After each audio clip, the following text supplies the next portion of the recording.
अस्सलाम वालेकुम दोस्तों, नॉलेज टीवी में खुश आमदीद। इंडिया की ताकतवर वजीर आजम के योगा गुरु होने के नाते धुरिंदर ब्रह्मचारी का इतना सियासी असर व रसूख था कि वुज़रा और अहम लोग उनसे मिलने के लिए कितार में लगे रहते।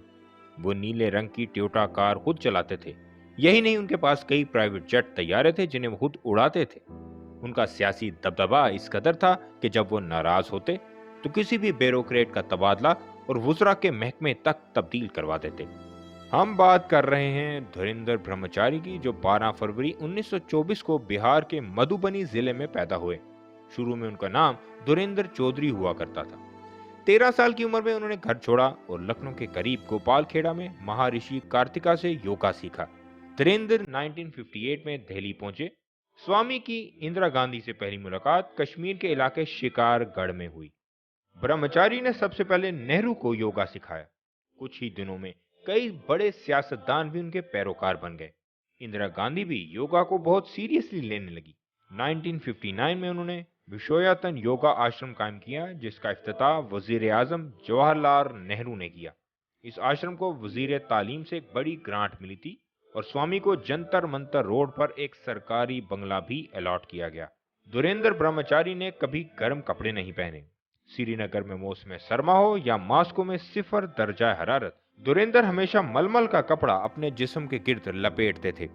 वो लामहदूद तजाद का आदमी था। उसके कई चेहरे थे। उसके पास कोई सरकारी उहदा नहीं था, लेकिन उसके पास बेपनाह ताकत थी।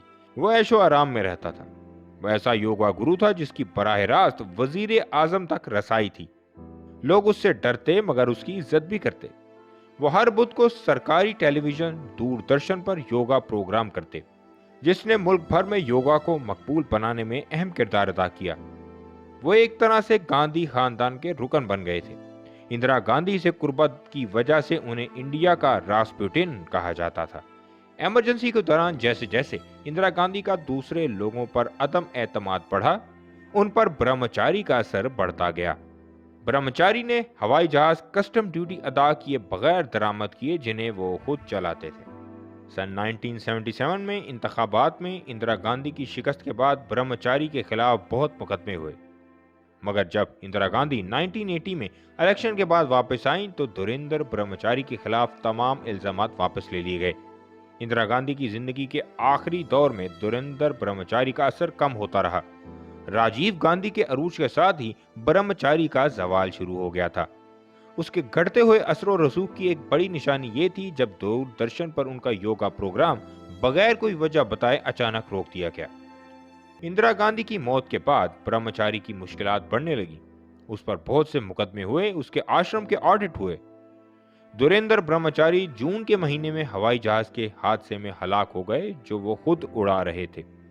नीज धुरेंद्र ब्रह्मचारी ने रूहानियत के जोर पर लंबे अरसे तक भारत के इक्तदार का फायदा उठाया।